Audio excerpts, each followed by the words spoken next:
बहुत ज्यादा सर से बता दें कि sir it is a very poor now this treatment and patients, तो उसी हिसाब से हो जाएगा और आप अपना भी आपका भी हो जाएगा, ऐसा बात नहीं है। अच्छा एक बात और बता दो, बहुत सारे जो हमारे चिकित्सक हैं जो यहाँ बैठे हुए हैं, मुझे अभी जो है कहने में कोई गुरेज नहीं है। चिकित्सक क्या है, बहुत सारे चिकित्सक है पंगे लेते हैं पेशेंट में। ठीक, मैं भाई आप लोगों से निवेदन करता हूं, पंगे लेने की जरूरत नहीं है। आप इजाद मत करो, आप एंडेड करो। इजाद का मतलब यह है कोई नई टेक्निक मरीज पर इस्तेमाल ना करो, क्योंकि आप वो वाले डॉक्टर नहीं है, आप वो वाले डॉक्टर हो। समझ रहे हो ना? उनके लिए बहुत सारे हमारे पास फैसिलिटीज है। आप मोदी नगर क्षेत्र में है, मोदी नगर में इतने इतने टॉप मोस्ट डॉक्टर्स हैं, आप उनके पास भेज दीजिए। क्यों नहीं भेजते? आप भेजिए। मैं समझता हूं कि आप लोग मेरी बातों को ध्यान रखेंगे। और दूसरा, अगर 40-50 मरीज रोज आप लोग देखते हैं तो हर पेशेंट को 2 मरीज ऐसे निकालने चाहिए जो दिल के दर्द के महसूस हो उन्हें कि ये हार्ट की प्रॉब्लम के हैं, ये गाड़ी की प्रॉब्लम है, उनको पहचानना सीखिए। आज हम लोगों के साथ में जो बारीकियां डॉक्टर साहब सिखाएंगे, अभी कुछ सीएमई प्रोग्राम है, कुछ टॉपिक पर बात है, फिर वो समझाने के बाद आप लोगों को क्वेश्चंस होगा। जो भी मन में है भाई, पेशेंट मरना नहीं चाहिए। कोशिश करते हैं बड़े से बड़ा डॉक्टर कि पेशेंट लैप्स ना हो किसी भी तरीके से। भाई साहब पसीना आ जाता है। मैं कम से कम भी 3000 से ज्यादा ऑपरेशन खुद करवा चुका हूं। मैं बहुत टॉप मोस्ट मोदी नगर का लैब टेक्नीशियन रहा हूं और मैं ओटी टेक्नीशियन रहा हूं। मैं खुद रहा हूं, पसीने तक आ गए। डॉक्टर शिवाज को एक केस में पसीने तक आ गए, डॉक्टर परवीन मोदी को, डॉक्टर अवधेश तोमर को, डॉक्टर सतीश चंद्र त्यागी को।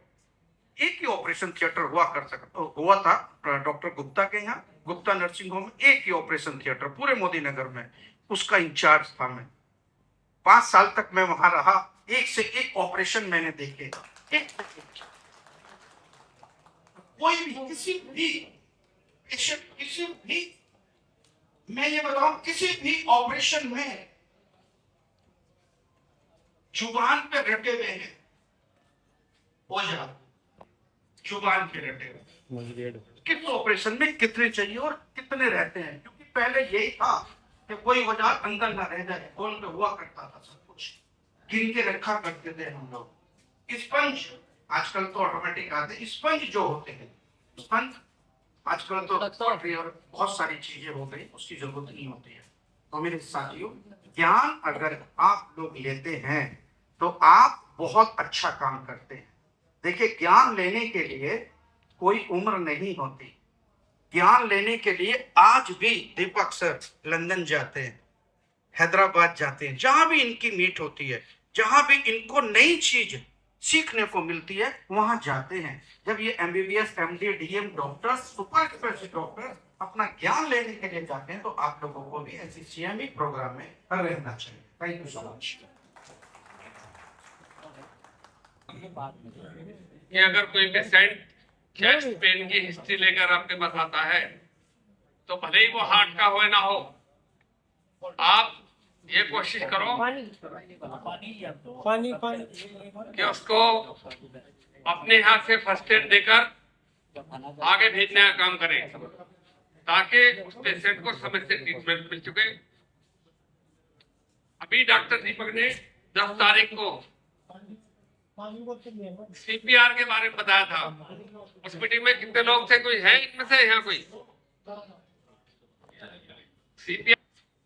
और ये मैं आपको इस मुद्दर का सौभाग्य कहूंगा कि डॉक्टर दीपक इंटेलिजेंट तो है ही, लेकिन शायद ही इनके जैसा व्यवहार किसी कोई चिकित्सक मुद्दर में इस समय हो।